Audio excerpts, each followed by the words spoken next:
This is J&T's Backyard Bowl.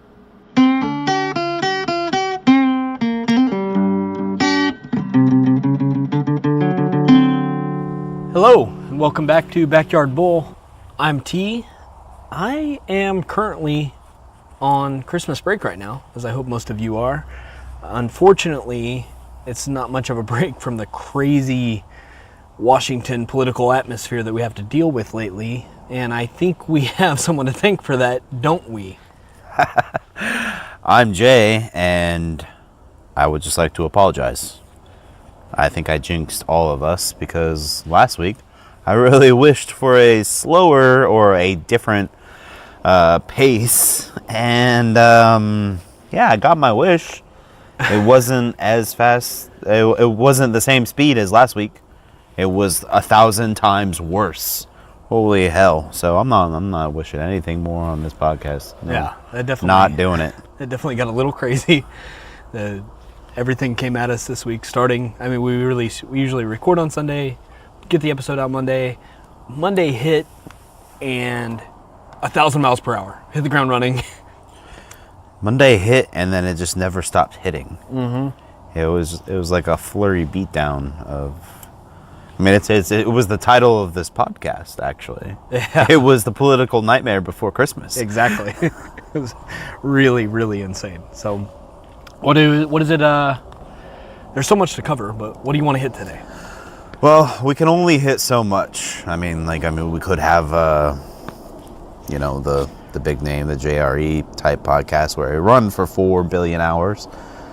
But we're not that popular, and frankly, I don't want to be here till 4 o'clock in the morning. It would be crazy like that. Yeah, because that's how long it would take to cover everything. So we're going to hit the key points, stuff that I think really got swept under the rug or just kind of got lost in the dross of everything that came out. So we're going to be talking a little bit about the Trump Foundation and how that is crumbling. It's crumbled. It's done. It's over with. We're also going to be talking about General Flynn's rebuke. His whole plea deal, his sentencing hearing was coming out, and how conservatives were thinking that was going to be a lot different from what actually turned out to be.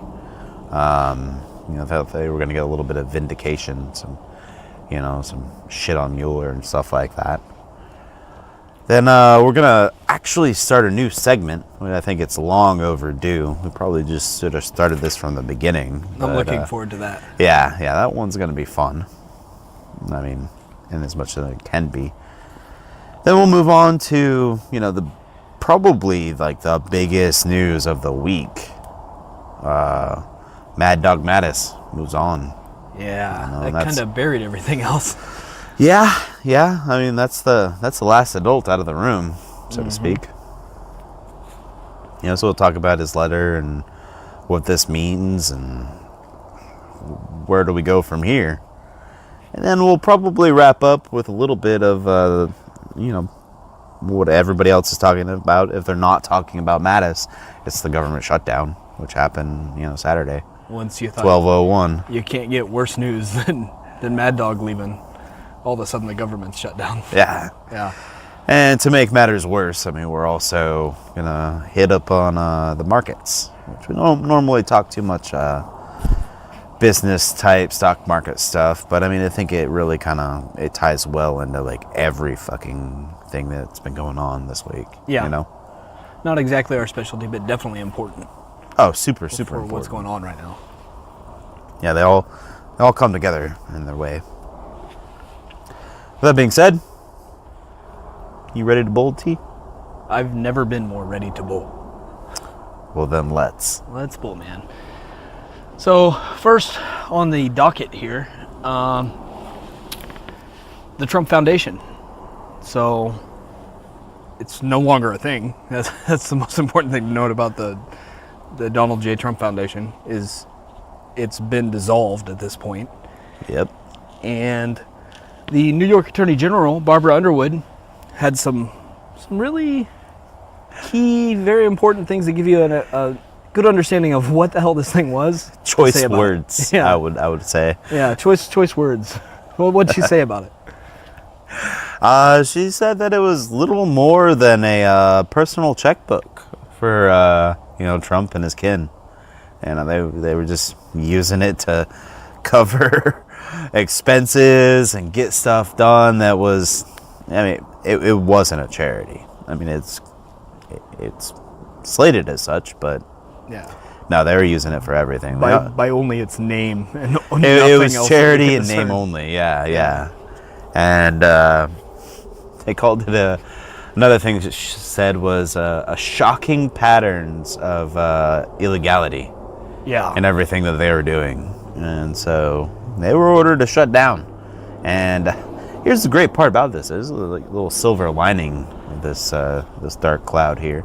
They're shutting down, and the rest of the money that was in the foundation there, it's all of it has to be donated to real charities, like actual real charities. Things that actually make a difference. Yeah. So like, instead of like paying the $7 for Trump Jr.'s Boy Scout fees back in the day, or That's a real thing. yeah, or like the $30,000 worth, $30K for 2 paintings of Trump that went up in his golf course. I think one of them did. I don't know about where the other one went. 6 foot tall painting. Yeah, ginormous paintings. 2 of them. Yeah. With him looking all super buff, and ridiculous. And Very, very analogous to what the charity was. Yeah. Not what the hell it really looks like. yeah. There were some other real key things there that had gotten bought. 12K Tebow helmet that was signed. Yeah. Yeah, I wonder where that is. They probably sold it. Or it's probably in a golf course. Yeah, probably sitting in a Mar-a-Lago. case somewhere for people to admire. Everyone that wants to golf at Mar-a-Lago or wherever else. But that's not all. We're talking about $250,000 fountain Yeah, that was super fucked with up. charity money, with charitable donations. So, man, I don't know where you think charity money goes. Usually it probably, it is probably in the right direction with most charities. Yeah. Goes without saying, this isn't most charities, this isn't most administrations. Well, I mean, like, what do you expect? If you donate to the Cancer Foundation, you're donating money to, like, help cancer patients. Oh, but if you So if you donate to the Trump Foundation, you're donating money to help Trumps. yeah, well, it makes a lot more sense. It's probably in the fine print somewhere, but who the hell reads the fine print? No one, anywhere, ever. EULA. Yeah. Nah, not for me, dog. No, I'm not going to read the fine print. So, yeah, it's like you said, the shocking pattern of illegality. Dude, this is the whole, going all the way back to Trump Sr. Not Trump Sr., Fred Trump. Yeah, Fred Trump. They've been pulling this bullshit. They've been using loopholes and trying to funnel money in directions in ways that didn't quite agree with the law. Yeah. Forever. Yeah, that whole story about how Trump actually got his millions and they basically embezzled it. Like, oh yeah, we started our own companies and it just so happens. A small $1 million loan. Oh yeah, no. That small $1 million loan started these companies where they also charged like $40,000 for washing machines. Yeah. Back in like the 70s and early 80s and shit like that. Yeah. When washing machines were like, $50-$60 or something crazy. Yeah. Inflation's a bitch, man. The venture into illegal activities didn't start in 2016 with the campaign, or 2014 or 15 with the campaign. The adventure into illegal activities has always been a thing within the Trump family. I think one of the key things to bring away from all this, though, is there was a campaign donation. Oh, yes. Yeah, to the Florida Attorney General Bondi. Yep. This lady, she was actually tasked with the whole Trump University suit that was going on. Like, everybody's sitting there complaining because, that went belly up. Surprise, surprise. Like everything Trump's touched. Yeah, he's touching America. Don't jinx us, man. Right. But I mean, $25K went to this. They actually got called out on it, and they had to pay a fine. It's some piddly ass fine, which, like, I thought that was like a big deal. Like, Well, it's a federal crime. yeah, so I don't know how they got out of that. Charities but, can't donate to campaigns. but they donated $25K, and suddenly Bondi didn't really want to pursue the whole Trump you thing. Oh no, there's nothing there. It's gone. Crazy. Weird how that works. Yeah, it's one of those, backdoor deal type, funnel the money, follow the money. That's all that's been going on within the investigations that follow these types of things. And every time they do that, lo and behold, there's some shady ass bullshit like this that's like, well, why didn't anyone look into this? Why didn't anyone do anything about this? Yeah. And I think you were saying it earlier, like, Trump's really got to be hating all the scrutiny. Yeah. I mean, I think that's why he came up with fake news in the first place, Yeah, just to deflect anything and everything that he knew would probably arise at some point. But I don't think he could have speculated that it would have gotten this deep into his life as what it's gotten. And so, for me, thinking about Trump in office now, it's there's no way he could have wanted to invite all this scrutiny into his life, into every different facet of his financial criminal life. Oh, most definitely not. When you hang out in Bad Town as long as he has, you don't want all that all the looky-loos looking in. Oh no. Bad Town's like for, shady shit. Yeah. You keep that on the down low, the DO. Yeah, things that probably throughout the years, I mean, we're talking about things from the 70s, 80s, 90s, Yeah. and beyond, and would have gone without anyone ever coming over it ever had he not run for president and not succeeded. Yeah, it's very true. So I gotta wonder, like, how much of this, it's great he's the leader of the free world, for him, but he cannot be happy about all of this delving into his personal life and his criminal financial life that's been a thing for so damn long that there's too much to hide there, that even if they only discover half of it or a quarter of it, it's really, really bad news for the Trump name. Oh, yeah. Well, I mean, like, one of their personal checkbooks is closed. And it's not just, like, the Teflon Don, the tariff man that's doing that. Yeah. Because on this, on the Trump Foundation, on the board, is all of the Trumps. Yeah, Ivanka, Don Jr., Eric, they all sit on the board. Yeah, they all sit on the board. Here's the funny part about it, which really shows the legitimacy of this this quote unquote charity. When's the last time that they met? That's the funny part. 1999 is the last time this board. Wow. It's on the books, the last time that this board sat down and had a board meeting with its board members that are all Trump family crime associates. Basically is what the hell they are. That's what they do. Yeah, they are very. I mean, recently it's been all very mob-like, huh? Very mob-like. So. And it really goes to show you how much they really care about charity. I mean, when you're that fucking rich, or supposedly that fucking rich, you gotta give to charity. That's the only way to keep your taxes down. Yeah. So stand up a foundation. Hey, look. Another reason, probably don't want the tax returns to be found. Yet another reason that we still don't have Trump's tax returns. Yeah, there's probably some shady shit in there. I mean, to be honest with you, I see a lot of scuttlebutt on Twitter about how, oh, maybe he's not rich. That's why he doesn't want this coming out. Oh, there's Russian fucking money coming in somewhere. Oh, that's why he doesn't want to do it. Yeah. I think really what it comes down to is just he just doesn't want that scrutiny because it's all really shisty, underhanded deals, Yeah. Even if it were legal, ethically it looks so terrible. Oh, yeah. That it shouldn't be legal. I believe the PR people call that bad optics. Yeah, exactly. And just his entire tax returns are going to be bad optics. And I think we'll see them soon. Yeah. Subpoena mode come January. January 19th, man. I'm not counting down Christmas. I'm not counting down New Year's. I'm counting down January 19th for House Democrats to take over and, for real, get some shit done. I think Pelosi has come out and said that that's like the first thing that they're doing. Like, oh, fuck no, man. Day We're one. going day one tax returns. Yeah. Oh, I don't see why not. You don't have to release them, but he said he would, then he said he wouldn't, then he said they're under audit. Now he won't. Like, He still says they're under audit, man. Yeah. They've been under audit for like a billion goddamn years.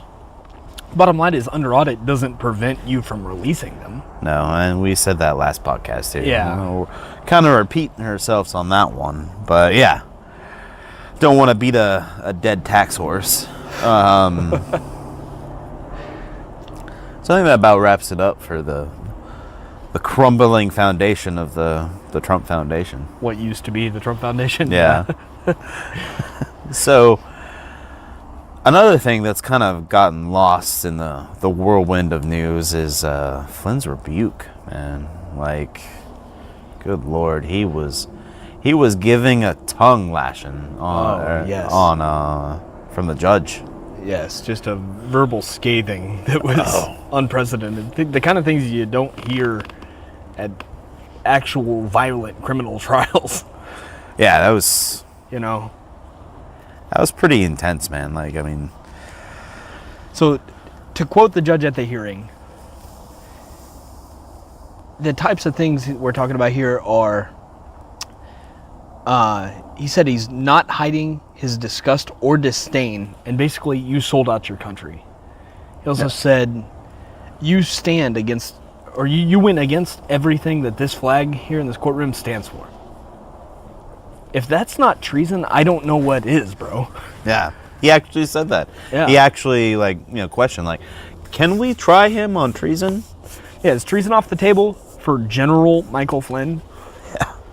And how the mighty have fallen, Oh, I know it. It's so crazy.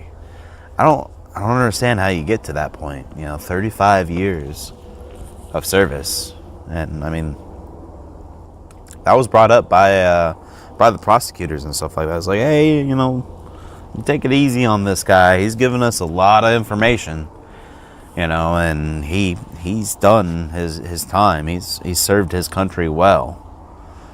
But how do you go from doing 35 years to all of a sudden lobbying for Turkey and shit like that? Yeah. Some crazy ass like the judge said, almost treasonous. Yeah. He did walk that back a little bit. Say, yeah, don't look into my comments too much. I think he was really just kind of trying to scare him straight. Yeah. Like how you do a first-time drug offender. Yeah. Oh, you're gonna go to jail forever. We could throw you the book at you, but we might not if you cooperate a little bit Yeah, more. let us know where you get your, give us your some more info. QPs for your weed from, that sort of thing. Yeah. It's crazy, man. Like you said, we're talking about a general here. Decades of military service to the country. A long history of patriotism. And so happens to be the guy who coined the term lock her up, Yeah. which is so ironic because dude's Yeah, gonna they- get locked up. They were shouting that outside of the courtroom. Yeah, lock him up. I saw that. And one of the funny things is that conservatives really thought, because of all the documents and stuff like that, and old Stork, I think, old Hillary over there, he was one of the people that interviewed him. So they were trying to bring up all this shit, like, oh no, he was duped by the FBI, and the judge was not having any of that. Yeah. And so there was no vindication. There was no expose the corrupt, angry Democrat, Mueller investigation thing. No. It was straight up so you're telling me, the judge was like, are you telling me that you don't know that lie to the FBI? He's like, yeah, I know that that's a crime. Yeah. It's That's the nuttiest thing about the whole deal. Is that no matter which way you look at it, all of these guys that have fallen have pled guilty to lying to the FBI. oh yeah, that's the the bare minimum that they get off on, or that starts the whole thing is like, okay, yeah, you lied to us. Yeah. Like, we now we can't trust you, so we need to look deeper. yeah. So what else are we going to find if we look a little deeper? Or do you want to just tell us some things? And that way we have to turn over less stones, basically? So tell us some stuff, and we won't go super deep on you. But, dude, you can't possibly sit here and justify any of these. Flynn's not the only one. We've already gone into the other cohorts of the administration who are This or witch will hunt be is serving. getting a lot of witches. Yeah, the witches that are all not burning at the stake or burning at the stake, So I guess we'll see. Supposedly through the deal with the prosecutors, the sentencing has been postponed. Well, yeah, the judge actually highly recommended that because they originally had planned on like, hey, let's get this done and out of the way. Like they were super confident going in, and and after the judge's little speech and talking to him and everything like that, and he's like, I highly recommend that you take this. And they're like, oh shit, he's not on our side. Yeah. Oh, he is not liking us. Yeah, we'll hold Take the deal. We'll hold back. We'll delay. We'll see if we can't give anything else to Mueller. Because, like, I think he was going to go, like, because the Mueller prosecutors, they recommended a lenient sentence. Yeah, based on his contributions not only to the investigation, but his service to the country over the decades. Yeah, so it from what this judge is saying is he's not really agreeing with that. He's kind of on the opposite end, where it's like, no, I kind of wanna put you away for a while. So I think that's why they kind of did a little bit of backtracking. Yeah, cool. You served your country for 30 years. Oh, you're like a general? Whoa, dude. You betrayed it for like at least 2 or 3. Wait a second.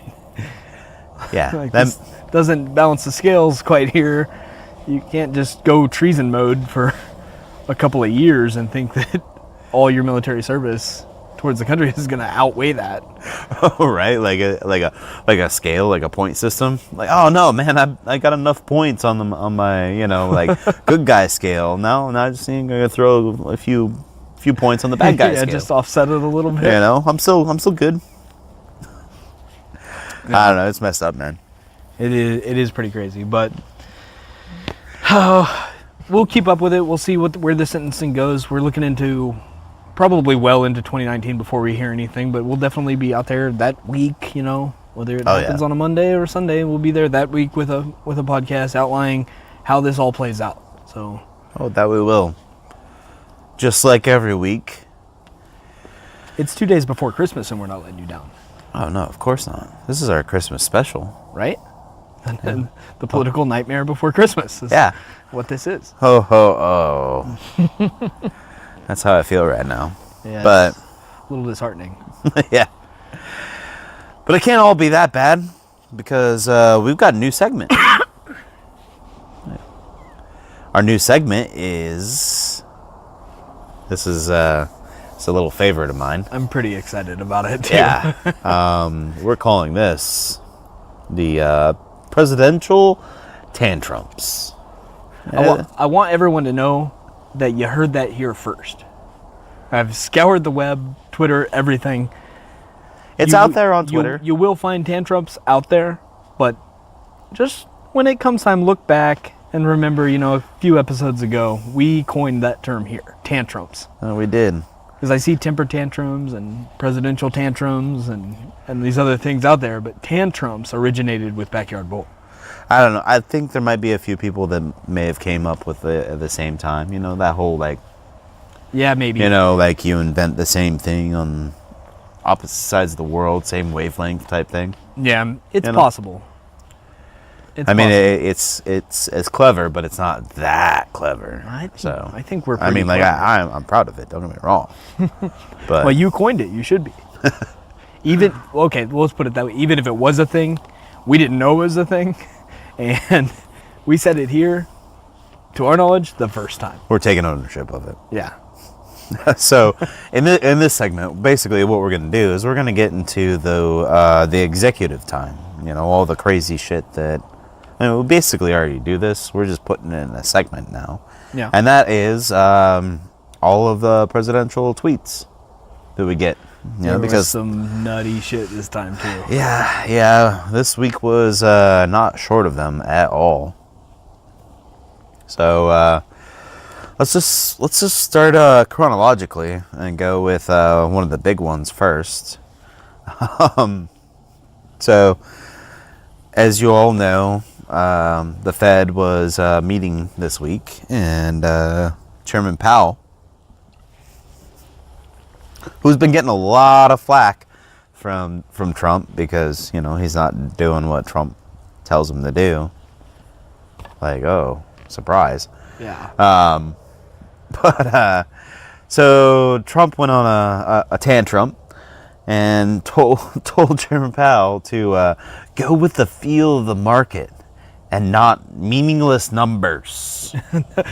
Don't follow a data-based analytical approach to things. Just go with your gut. Yeah, just go with your instinct. Well, hold on. The guy that doesn't read anything and doesn't want intelligence briefings and, you know, can't spout off anything meaningful in a data analytical way that matters, told the guy who runs the market here, you know, the Fed, Yeah.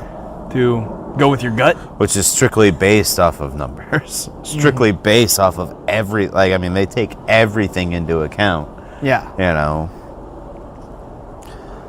I mean, they've got hundreds and hundreds of analysts working on this. You know, they run that shit through fucking simulations and the whole 9 yards. I mean, like, the work that the Fed does to figure out, like, whether or not to, like, raise interest rates or not. I mean that's not no easy task. That's no small task either. Oh, yeah. I mean, It's they put some work into probably it. hundreds of people doing countless hours of work to determine what fiscally matters the most and what would be the most wise decision to make at that point. Right? But according to the commander-in-chief, no, don't look at any of those spreadsheets. Don't run the numbers at all. Just, hey, go with your instincts, you know? Go by the feel. Yeah, just the feel of the market. What's the market feel like right now? Does it feel like interest raisy, or does it feel like interest chill? Yeah. It feels really sad right now. I feel I you ain't there gonna lie. for sure. But we'll get into that later. So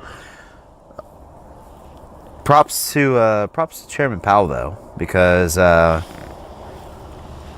he basically didn't listen to him at all, as he shouldn't.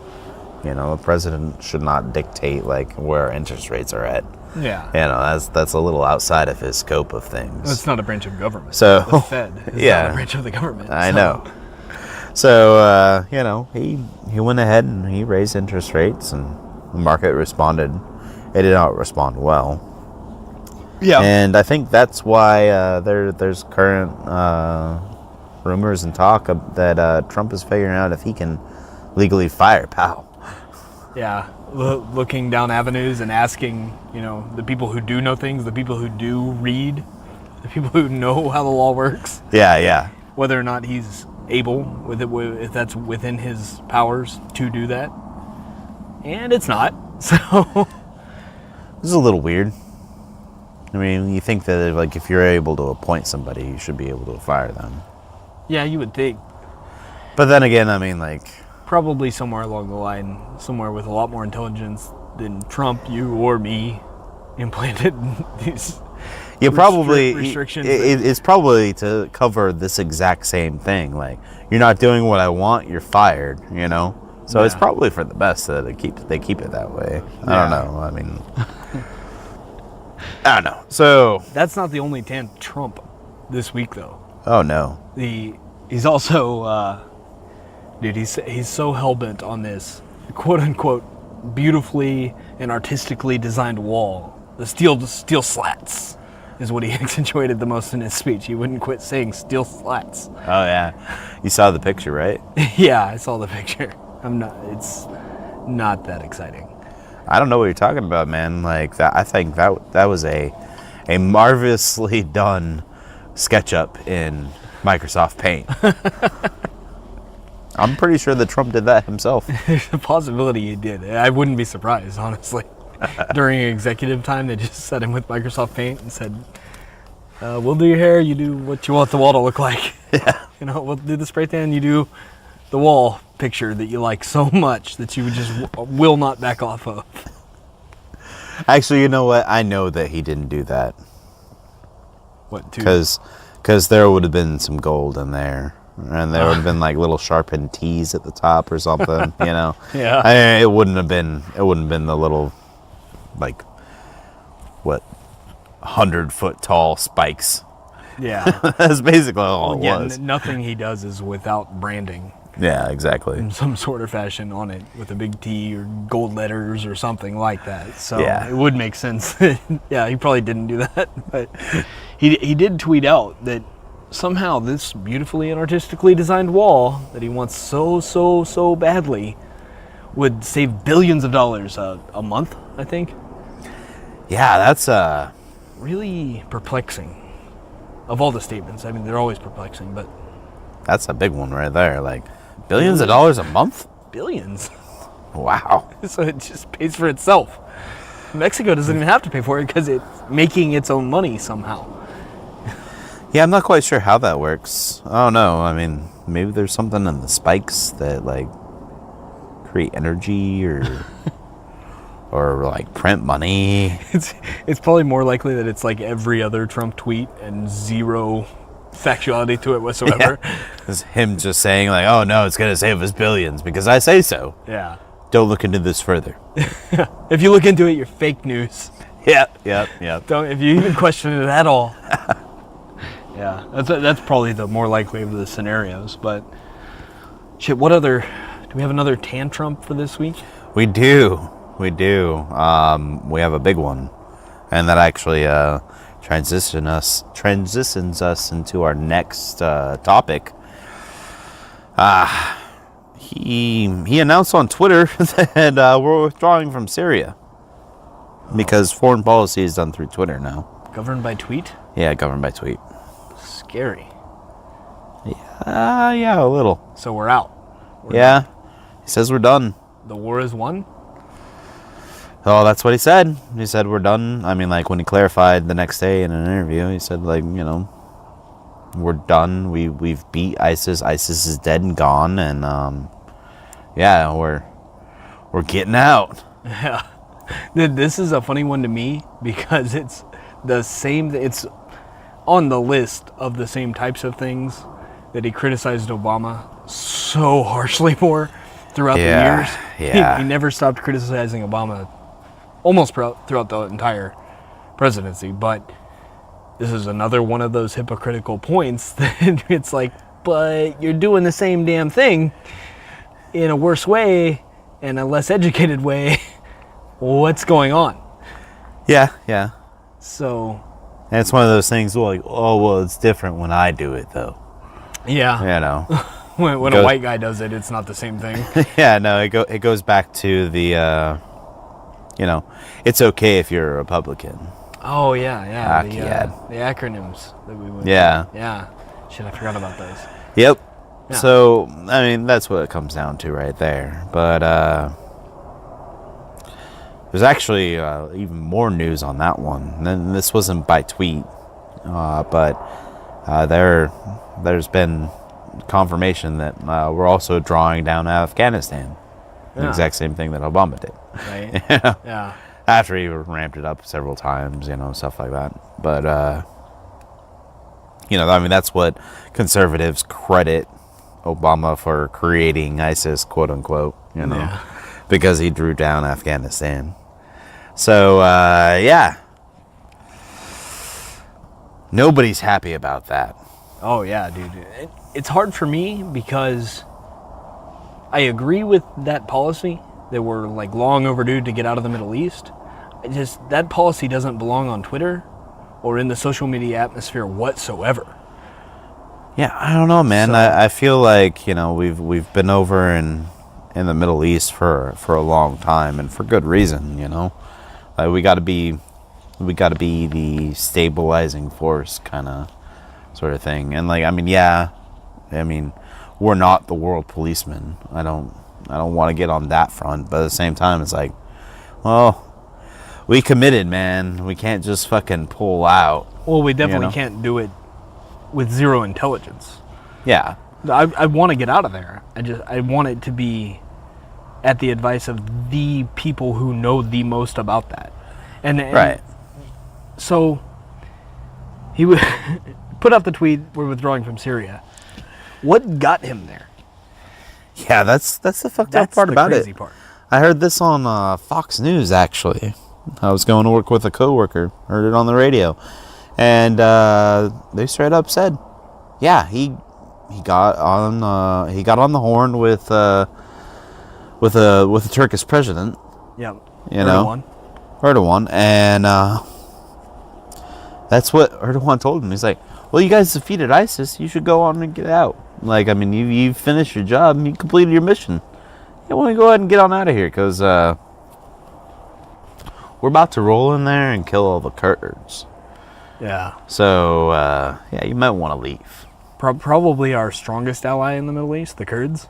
Yeah. The ones we have counted on and have been able to this entire time that this war on terror has been going on. Yeah. Throughout the Middle East. This is not just Syria. Not just Syria, but everywhere. Also Iraq and Afghanistan as well, Yeah. I mean, all over the place. Yeah. The people we could count on most. Yeah. And we just like pulled the our plug on them. our most stalwart allies. Right. And we're basically just chalking up the deuces. Yeah. Hey, clean up the mess when you leave, sweep the floor. Make sure you turn the lights out. Yeah.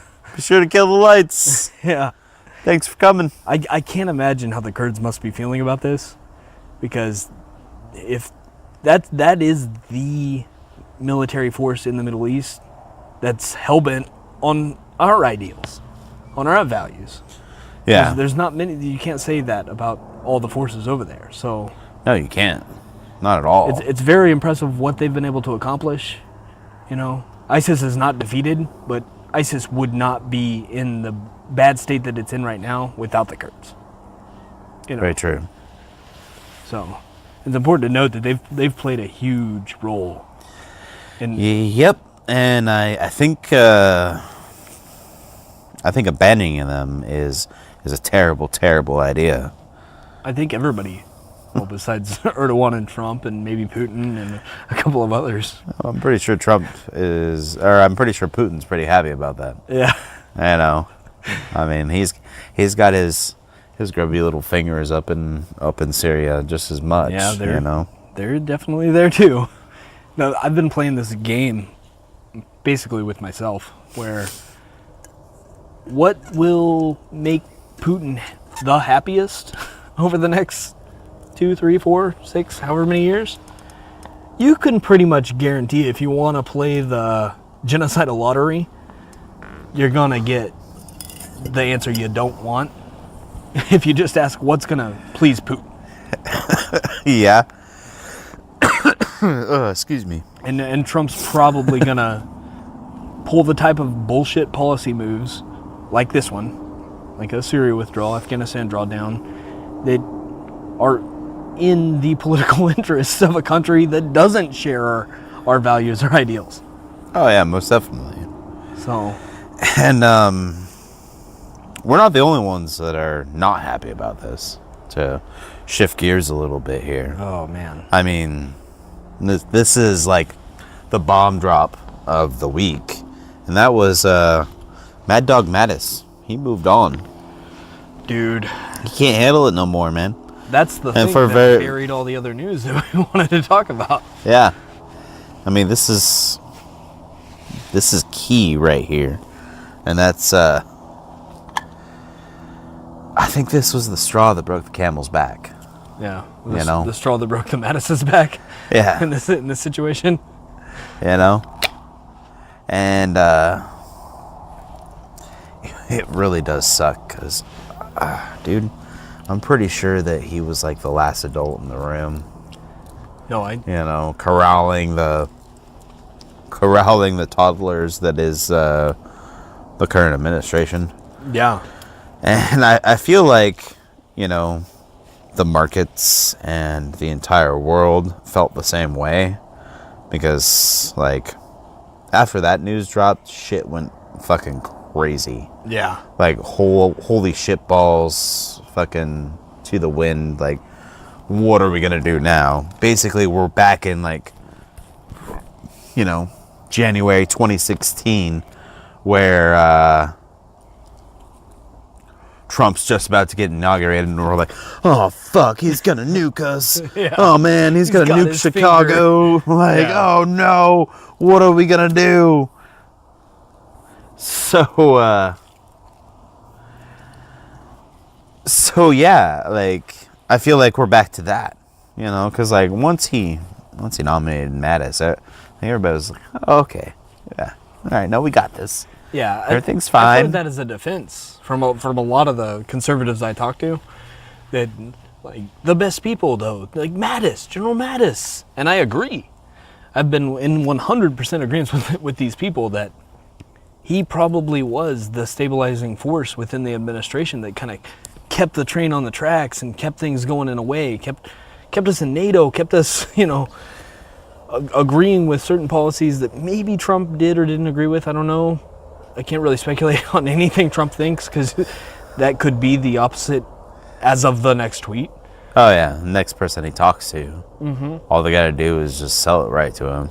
Yeah, the best deal maker, the art of the deal guy, talks to Joe Plumber on the fucking phone, and the next thing you know, we're pulling out of fucking Syria, or this new policy has changed and we're not doing this anymore. And it's sad, man, because General Mattis has a long, decorated military career. He's not Michael Flynn. Yeah. He's not one of these shady ass backdoor characters that's sold himself out to further some sort of agenda. This guy is the real deal. Yeah, they actually had to do kind of an exception to the rule and a waiver sort of thing. Because like he had just retired, you know, so long. He didn't have time to. I mean, like I don't think that he would do anything like that. I think Mattis is on a completely different level than Flynn. I agree. It just... Excuse me, I just got to pop a beer here real quick. Yeah, go for it. Ooh. This administration's policy of blindsiding the people that should trust you and you should trust the most. Take people like Mattis, who probably was one of the best. If you had to pick, he was on your short list every day of the week. And so we looked at his resignation letter. He set the date for February 28th to give ample time for a replacement, Oh yeah, because there's a lot of big, security type meetings and stuff coming up, and you gotta train your replacement and stuff. Yeah, get the next dude spun up on World Department of Defense policy. Yeah. Yeah, but the Commander-in-Chief wasn't having that.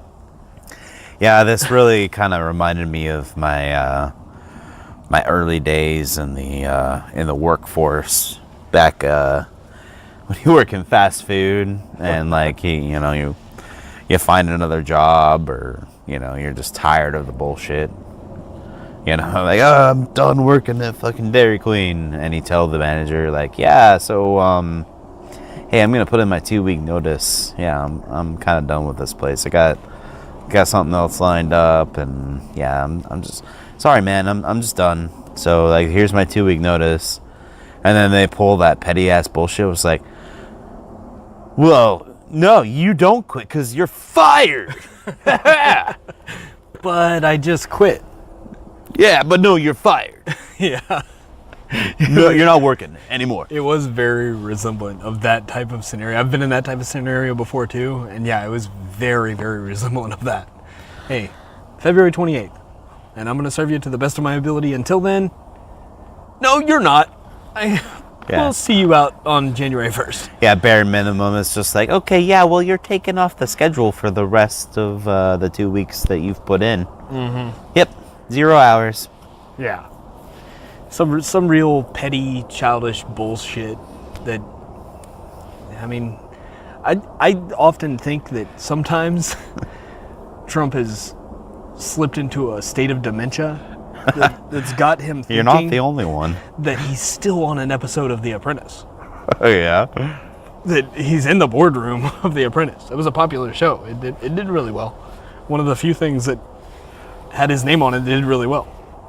And he doesn't know the difference anymore between running the United States of America and The Apprentice boardroom, where you fire LL Cool J or whoever, or fucking Flavor Flav, and then on to the next one. And you fucking narrow down the field until you have who it is you want on The Apprentice, you know? Right. The brightest of skies ahead. So... Yeah, man, I don't know. It's,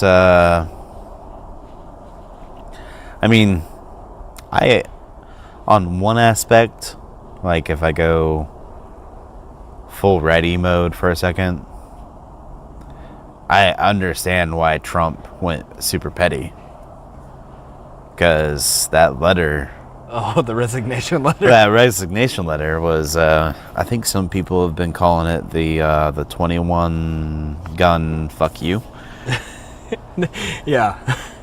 Because it wasn't a straight up middle finger, but you couldn't have more eloquently called out the president of the United States. Oh, yeah. You know what I mean? Most it was definitely. pretty amazing the way that Mattis put it in terms of, you know, he needs somebody in that position that is more strongly aligned with his ideals. Yeah, you deserve a, Secretary of Defense that, shares your ideals. Yeah. My ideals are having strong allies and standing up to authoritarian figures and, basically keeping America great. The original MAGA. Or, not even the original MAGA. They're just keep America being great. Yeah. So it's always been great. It didn't take you to make it great because it was great already. And we've been running this shit for since World War II. Yeah. You're doing things that are not making it great, so I'm going to go ahead and hit the old dusty trail. Yeah, because can't do this shit no more. Yeah. I thought it was important that within the letter, he specifically mentioned Russia and China within that authoritarian regimes thing that you're talking about. Yeah. And that Trump's taxing the fuck out of China and pretty much in bed with Russia as far as I can see. Nothing bad to say about Putin ever. Yeah, and not only that, but he also fucking, he cozies up with Kim all the goddamn time. Mm-hmm. From North Korea and stuff like that. All that stuff right there, he's not standing up to the authoritarian regimes. Yeah. And I think we're back to square one when it comes to the whole, denuclearization of the Korean Peninsula. Yeah, the huge victory that super great, Trump fans were super bigly. Yeah, the super bigly victory that we were all shouting about, only 3-4 months ago. Not that long ago, but in this administration, every day is such a turbulent... New cycle mode, that was 5 billion years ago. I know, it's ancient fucking history now. So, yeah, I think we're either right back where we started there with the North Korea thing, or in a worse scenario, But I don't know, we'll see. We'll see. Mattis was important for the administration, and I think he might have been one of the key factors that, kept us in NATO, for instance. Yeah, that's what I'm super worried about. In the letter is there was rumors abound that it's not verified, but that Mattis is the sole reason why we're still in NATO. Yeah, because Trump was trying to get out of it. Yeah, get out of NATO, motherfucker. Hey, what? Obama didn't get us in NATO, dude. We don't have to undo that. No, we've always been there. Stop. Yeah, what are you doing? Calm the fuck down. Yeah. So, you got to feel for the State Department, though, man. Because like, I mean, as understaffed as they are, because that shit's been gutted like a motherfucker. That they are busy as fuck. Like, oh yeah, we're short like fucking like what, 1,200 people, and now we have literally every single fucking NATO member calling, being like, dude, what the fuck? Are you guys in? Or are you guys out? What's going on? So Mattis is gone? So who's running the show? Yeah. Like, no, but for real though. Who's in charge of the whole Department of Defense right now? I kind of need to fucking know right now. Yeah. Like, not tomorrow. I don't have time to wait for you to assign an interim or an acting person. I need to know right now who's calling the fucking shots at the Department of Defense. Trump just said he's pulling out of Syria. Mattis is gone. I need to know who's in charge. Yeah. I can imagine the chaos that must ensue within governmental agencies that fall under this direct jurisdiction. Yeah, we think it's a political nightmare before Christmas. It's a like straight up fucking nightmare before Christmas for the fucking State Department right now. We run a podcast and talk about it. Yeah. Imagine having to live it. It's your job to live it. Yeah, there's probably dudes in Washington right now that have been in their desk since like Tuesday. Yeah. Got a little cot underneath there, and they're just sleeping. Getting a couple 40 winks every 2 hours, and they back on the phone. Enjoy your government salary, because I don't want your job. Yeah, but now they're shut down, so. Oh yeah, we're fucked. Oh God. Yeah. That's the next topic. Shit, dude. We're shut down. Every time you thought it couldn't get crazier, this week it got crazier. Yeah. And I'm kind of thankful that tomorrow's Christmas Eve, and hopeful that it can't get crazier on us tomorrow, so this podcast will still be relevant. Yeah, well, let's hope. I mean, I don't think we're going to get very many listens when it comes to Christmas Eve, unless, like, you sit down with the family and... A lot of people traveling. I mean, I guess... A lot of people traveling. I listen to podcasts all the time in the airport. Yeah, but this is not a family-friendly podcast. That's true. We do have the little explicit label. And if you haven't noticed, they're slightly profane from time to time. Slightly. The fuck we're not. We cuss like motherfuckers on here. Shut the fuck up, man. But, point being, government's shutting down. It's done. Yeah. Fucking as of Saturday at 12:01. They couldn't get the funding. Nope. And that goes back actually to our little new segment there with the whole tantrum. This is, part of the beautiful wall. Tantrum, yeah. Beautiful and artistically created wall. Yeah. So, he wanted $5 billion. We all knew that. We saw that in the meeting with Pelosi and Schumer last week. He also said that he would own the shutdown. He wouldn't blame Democrats. He did. And he would... Oh, I'd be proud to shut this shit down. Be proud. That says all that I need to hear if I'm a hardcore Trump supporter, to not be a hardcore Trump supporter anymore. Especially if I'm a hardcore Trump supporter that relies on any kind of paycheck from the government. I know that's a small subset of people, but I also... I don't know. That's like 800,000 federal employees. That's not a really small subset. That's a good number. In the grand scheme of things, it's not a huge economic outlier, but I bet you, I would theorize that of those 800,000, a large majority of those are Trump voters. They either voted for Trump or didn't vote for Trump, but like Trump policy or think they like Trump policy, even though it's against their own best interest, i.e. government's shut down right before Christmas. Yeah. Oh, I mean, they couldn't have picked a better time because usually federal employees are off during this time. Yeah. But if this goes on for long, which is looking like it is... Well, they're all out of town. Everyone's gone. Yeah. They tried. It wasn't without effort. They tried. They just are not about to... Well, yeah, so here's the thing on that, right? So, like, Trump conceded a while ago, earlier this week, where, he was wanting his $5 billion for the wall, because he's so super obsessed about the wall, and Democrats wouldn't give it to him. So Senate went ahead and passed a continuing resolution. Yeah.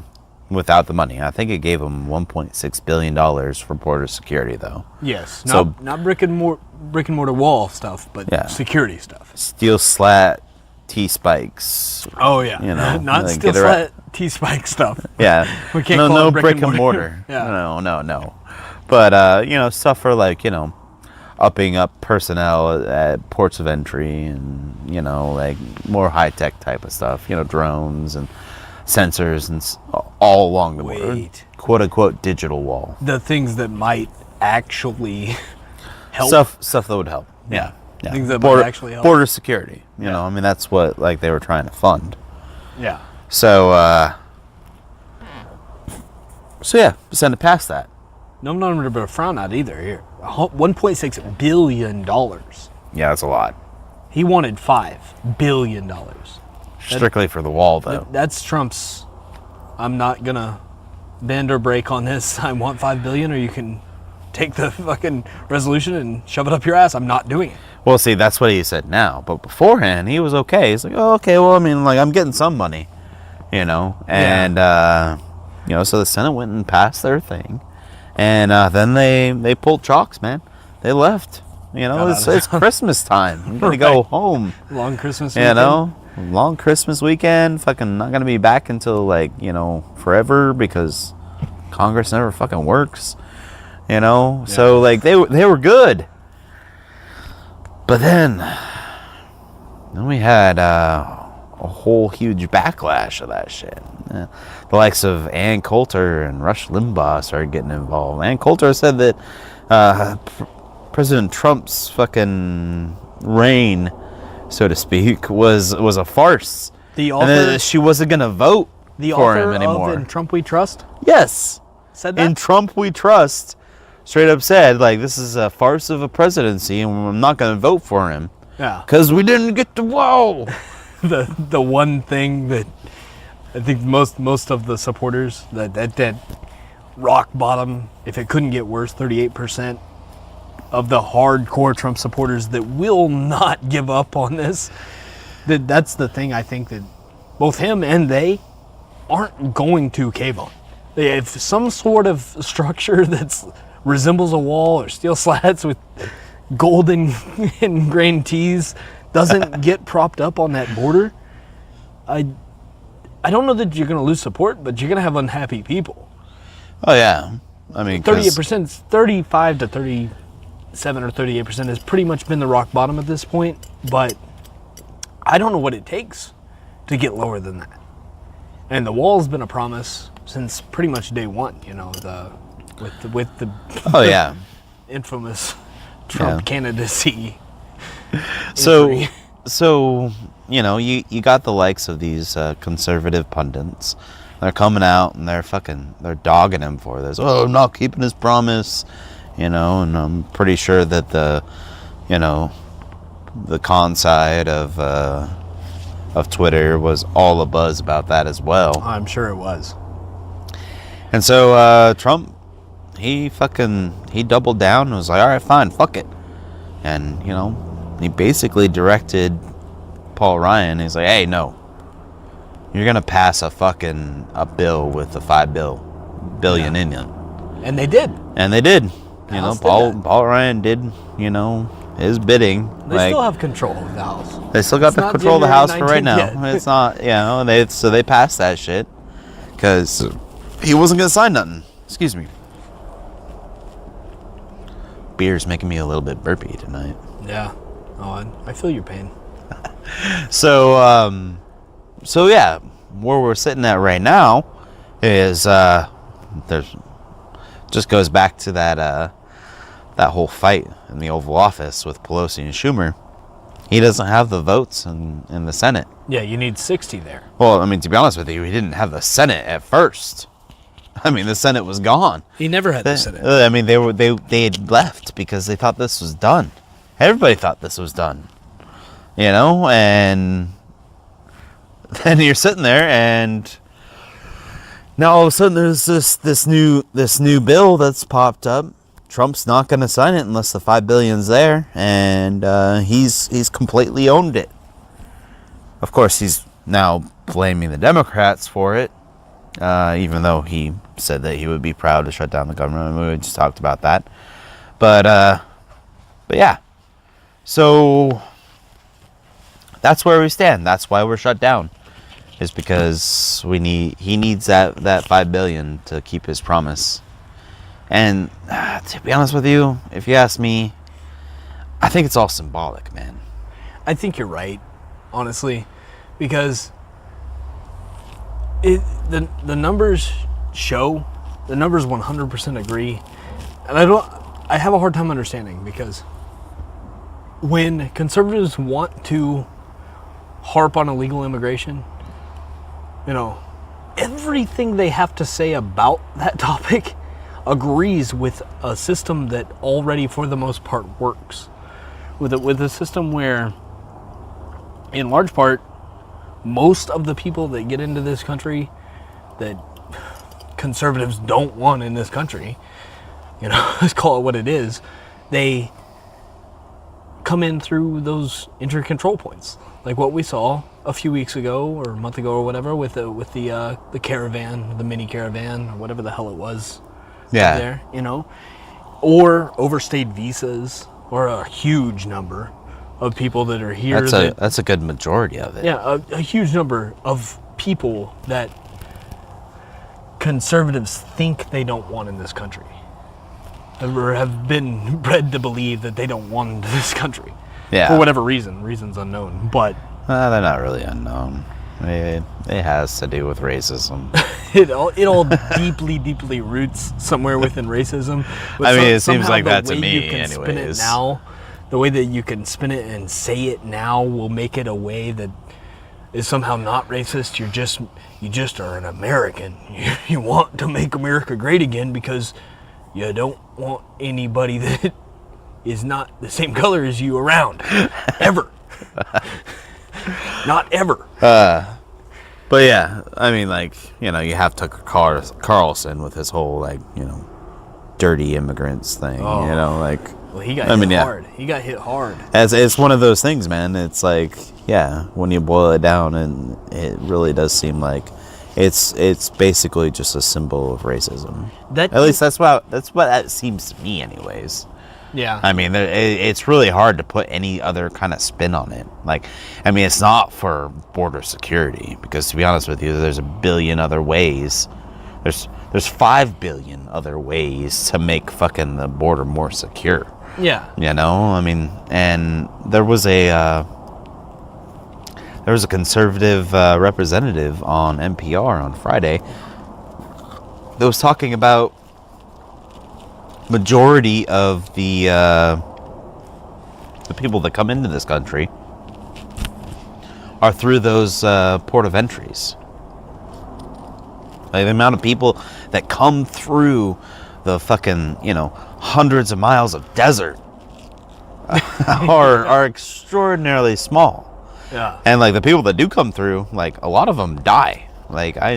I know people that work in those nonprofits that identify the bodies. Yeah, go out, get the remains, Yeah. bring them, try to find out who they were, or where they came from, or why, and next of kin type of information. Try to fucking find them. The big one that I know of is the Kalibi project.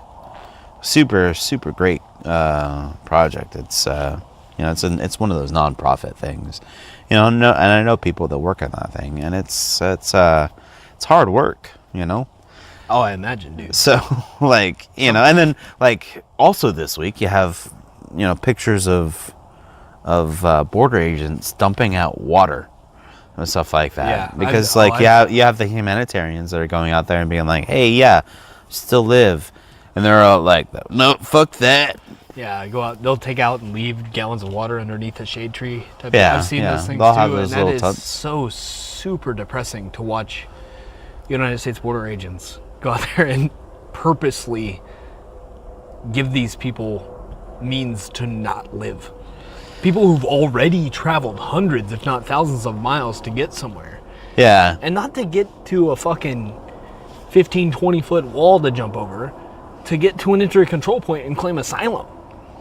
Well, no, see, that's the thing, is that they're doing it like in the illegal kind of crossing zones. It's the coyote rounds, Okay, you know? the coyote routes. Yeah, get and so it Still super fucked up. well, yeah. I Go mean, dump like, the water out. like, yeah, because you're going through like the most dangerous part of the desert. Like, you know, finding that water might be like the point, the reason why you're alive. Yeah. And they're just like, no, you die. Like when you see that bottle 50 feet away, might be the last 50 feet you had in you to get to it, to not die. Yeah, and it's one of those things, because like they view it as like, you know, like, oh no, you can't, like, you know, support this whole like trafficking through here, you know, because you're just supporting like, you know, the criminal aspect of Mexico with the coyotes and everything like that. You know, the people that bring these people up and extort the fuck out of them and then pass them on to criminal elements here. Right. You know, because that happens a lot. Oh yeah, I bet that's the larger majority of cases. With the illegal crossings through deserts like that. Yeah. Yeah. But at the same time, though, like, you're also going to have those people that are like literally just crossing by themselves. You know, didn't plan, didn't have enough water and stuff like that. So it's just kind of like, okay, well, like, I mean, you're still kind of killing people and depriving people of water. Like, I mean, I don't know if that's like, why don't you just, like, you know, set up a fucking motion detector? I can buy a motion detector that fucking connects to my Wi-Fi for like $40. Right. Like, do you really got to be like kicking over water and shit like that? And we Just said arrest them. We said the figure. You know? We said the figure before. $1.6 billion. Yeah. To implement systems like what you're talking about right now, that would be beneficial to people not dying. Yeah, instead of kicking over water buckets and just like, okay, yeah. Yeah. Well, there's another body in the desert. Right. Yeah, that is so fucked up. It's like tingling how bad fucked up that is. Yeah. I've always stood on the point, at least when I'm talking to other conservatives, that the wall isn't only pointless because it's estimated to cost tens of billions of dollars. That's a big reason why it's pointless. I think one of the low estimates is $70 billion. So $5 billion is going to get us not very far. Yeah, that might get you a little stretch, your backyard fence type deal. So a little bit more than a backyard, but what the thing is, the solution for a 20-foot or 30-foot wall is a 21-foot or a 31-foot ladder, or that long of rope. And if you've crossed the desert to get there, yeah, and dehydrated yourself to the point of death to get there, you're getting over that wall. You didn't come there expecting a barbed wire fence. You came there expecting something you could get over. Right. You know, and there's no wall you can build that's going to be insurmountable. When there's a will, there's a way. Exactly. Tunnel, rope, wall, it's going to happen. They're gonna get in. Airplane, green card, Visa. overstay your visa. Yeah. I mean, there's a billion ways to do it. There's ways that are way more efficient, but it's bothersome to me that the wall is such a sticking point, and you'll hear that out of conservatives' mouths nonstop, especially that 38% subset of Trump voters. It's sad, man. It really is. They're not going to bend on it. They're not going to break on it. They want the wall at all costs. Don't care. I think maybe if they knew the cost to the American taxpayer, they might think differently, but I don't know that they're thinking that far ahead. No, probably not. Yeah, probably not. You know, I mean, like, and I mean, let's be honest here. The people that voted Trump are the ones that are voting against their best interest. Yeah. I mean, so like they're gonna keep voting, you know, the way that it's spun towards them and the way that they think they should vote. You know, I mean, I hate to say it, but it's gonna take bad things to happen, i.e., recession, i.e. GM plants closing down, i.e. What's happening now? Yeah, market crashing, fucking Good Lord. recession, depression type issues to sway those people's minds, and I don't want those things. I don't want those things either. I want those people that got conned by the con man to learn their lesson before bad things happen. Well, they're not, though. I mean, that's a the better problem. case to be made for, let's not do this till 2024. We gave this a run till 2020. Let's be done with it. We see that it's not working. Yeah. Analytically, we can tell that it's not favorable, and we need to do something differently. The pendulum needs to swing back to the left. It has to. Or at least to the center, At a bare minimum. Please, anything. Just but, not this. I mean, you see that right now, like how you're saying. Like, nobody wants a fucking recession. Nobody wants a depression or anything like that. But it's already happening. I mean, this is like, we're in red December right now, man. This is one of the worst fucking market tanks that we've seen since, like, in December. I think it's like since like 1959 or something like that. That's another one of the huge conservative selling points. Is, well, what about the market? What about the stock market? Stock market's all-time highs. Trump pump. Go figure. It just had its worst December in how long?